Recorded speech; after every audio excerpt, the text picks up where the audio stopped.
हाँ भाई, आज अपन डिस्कस करेंगे दो परिनालिकाओं का अन्योन्य प्रेरकत्व। दो परिनालिका मैं मान लेता हूं, माना मेरे पास में एक परिनालिका ये रही। इस परिनालिका का नाम दे देता हूं मैं S1। इस परिनालिका में जो फेरों की संख्या है वो N1। इस परिनालिका की जो लंबाई है वो मैं मान लेता हूं कितनी है, L है। कितनी है, L है। ठीक है ना। इस परिनालिका के अंदर जो धारा प्रवाहित हो रही है वो मान लेता हूं कितनी है, I1 है ना। उसने बोला दो परिनालिकाओं का अन्योन्य प्रेरकत्व। एक परिनालिका ये हो गई और दूसरी परिनालिका इसी के ऊपर लपेटी हुई है। दूसरी परिनालिका इसी के ऊपर लपेट गई, मतलब परिनालिका के ऊपर क्या आ गया, परिनालिका। यही आ रहा है ना, परिनालिका के ऊपर परिनालिका आ गया। इस परिनालिका का नाम था प्रथम परिनालिका, इसका नाम हो गया S1 और इसका नाम क्या हो गया, S2। इस परिनालिका के अंदर फेरों की संख्या कितनी है, N2। दोनों परिनालिकाओं की लंबाई और उनके अनुप्रस्थ काट क्षेत्रफल परस्पर समान है। इसका मतलब परिनालिका जिस किसी बेलनाकार पाइप पर लपेटकर बनाई गई है, उस बेलनाकार पाइप की लंबाई समान और उस पाइप की रेडियस समान है। यार उस पाइप की लंबाई समान होगी तो दोनों परिनालिकाओं की लंबाई समान हो गई। उस पाइप की त्रिज्या समान होगी तो दोनों परिनालिकाओं का अनुप्रस्थ काट क्षेत्रफल, ये वाला सरफेस एरिया इक्वल हो गया ना। चलो यहां तक की बात को मैं लैंग्वेज के रूप में बोलना चाहूं तो बोल सकता हूं। माना दो परिनालिकाएं S1 व S2 एक दूसरे के ऊपर लपेटी गई हैं, जिसकी प्रथम परिनालिका S1 में फेरों की संख्या N1 एवं प्रवाहित धारा I1 है। ठीक है ना। तथा दोनों परिनालिकाओं के अनुप्रस्थ काट क्षेत्रफल और लंबाई परस्पर समान है। तब दूसरी परिनालिका S2 में फेरों की संख्या N2 हो तो। चले आगे। प्रथम धारावाही परिनालिका के अक्ष पर उत्पन्न चुंबकीय क्षेत्र। प्रथम धारावाही परिनालिका के अक्ष पर चुंबकीय क्षेत्र को मैं क्या बोल दूं बेटा, B1 होगा। धारावाही परिनालिका के अक्ष पर चुंबकीय क्षेत्र B होता है और B का मान आता है μ0 Ni। n स्मॉल n है प्रति इकाई लंबाई में फेरों की संख्या। स्मॉल n क्या है, प्रति इकाई लंबाई में फेरों की संख्या। नहीं, मुझे तो कैपिटल N के रूप में देखना है, तो B बराबर क्या आएगा, μ0 कैपिटल M I बटा L। आएगा या नहीं आएगा, आएगा। चलो इसका मतलब प्रथम परिनालिका के अक्ष पर चुंबकीय क्षेत्र और चुंबकीय क्षेत्र V1 और V1 बराबर क्या आएगा, μ0 N। प्रथम परिनालिका में फेरों की संख्या N1 μ0 Ni। प्रथम परिनालिका में धारा I1 बटा L है या नहीं। ये प्रथम परिनालिका के अक्ष पर चुंबकीय क्षेत्र B1 और B1 का मान आ गया μ0 N1 I1 अपॉन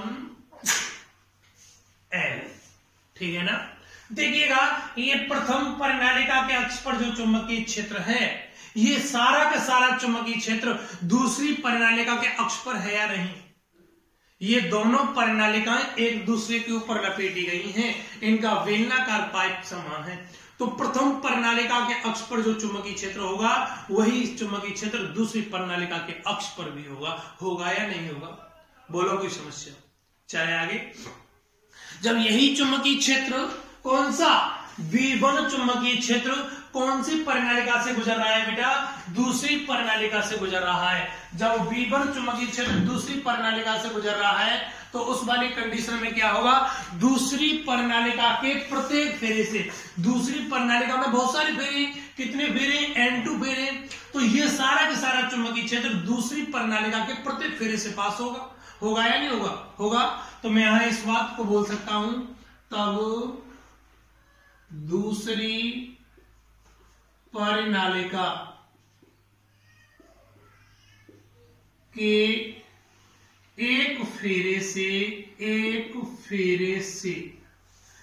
फेरे का मतलब ऐसे कोई फेरा हो गया, इस फेरे से कौन गुजर रहा है? चुंबकीय क्षेत्र गुजर रहा है। कितना चुंबकीय क्षेत्र गुजर रहा है? V1 चुंबकीय क्षेत्र गुजर रहा है ना। तो यहां कोई ना कोई फ्लक्स पास होगा। एक फेरे से गुजरने वाला फ्लक्स, और गुजरने वाला फ्लक्स कितना होगा बेटा? Phi naught. एक फेरे से कितना आएगा? B1 dot A. B1 का मान कितना है? म्यू नॉट N1 I1 बटा L इंटू ए, है या नहीं? आप ये बताइएगा कि ये जो चुंबकीय फ्लक्स है वो किससे गुजर रहा है? दूसरी परिनालिका के एक फेरे से गुजर रहा है ना। दूसरी परिनालिका के एक फेरे से इतना चुंबकीय फ्लक्स पास हो रहा है। हमारी दूसरी परिनालिका में फेरों की संख्या कितनी है? दूसरी परिनालिका में फेरों की संख्या N2 है। कितनी है? N2 है। तो N2 फेरों से गुजरने वाला कुल चुंबकीय फ्लक्स चाहिए।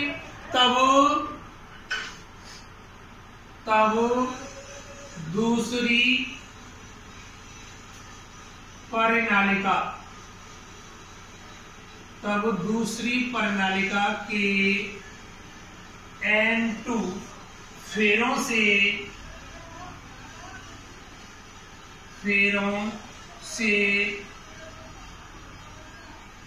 गुजरने वाला कुल चुंबकीय फ्लक्स, और कुल चुंबकीय फ्लक्स क्या आएगा? फाई बराबर, देखो बेटा एक फेरे से कितना चुंबकीय फ्लक्स पास हो रहा है? Phi naught. हमारे दूसरी कुंडली के कितने फेरे? N2 फेरे। N2 फेरों से कितना पास होगा? N2 इंटू फाई नॉट होगा। N2 फाई नॉट का मान कितना है? Mu naught N1 I1 A बटा L, है ना। इट मीन ये क्या हो गया? दूसरी कुंडली के N2 फेरों से गुजरने वाला टोटल चुंबकीय फ्लक्स Φ2 आ गया। आया नहीं आया? चलो देखिएगा, मतलब Φ2 का मान कितना आ गया? Mu naught N1 N2 I1 A बटा L। आया या नहीं आया? आपको क्या ज्ञात करना है? इस परिनालिका का अन्योन्य प्रेरकत्व ज्ञात करना है। क्या ज्ञात करना है? अन्योन्य प्रेरकत्व। तब अन्योन्य प्रेरकत्व की परिभाषा से, अन्योन्य प्रेरकत्व की परिभाषा से, अन्योन्य प्रेरकत्व क्या होता है? कैपिटल M बराबर आपने देखा Φ2 अपॉन I1, यही था ना। Φ2 देखिएगा यहां है, Φ2 का मान mu naught N1 N2 I1 A बटा L अपॉन I1 से I1 कैंसिल आउट, है ना। M बराबर कितना मान मिल गया? Mu naught N1 N2 A बटा L। मिला या नहीं मिला? दो परिनालिकाओं का अन्योन्य प्रेरकत्व कितना आएगा? कैपिटल M आएगा, और कैपिटल M का मान कितना होगा? Mu naught N1 N2 A बटा L। होगा या नहीं होगा? कोई समस्या?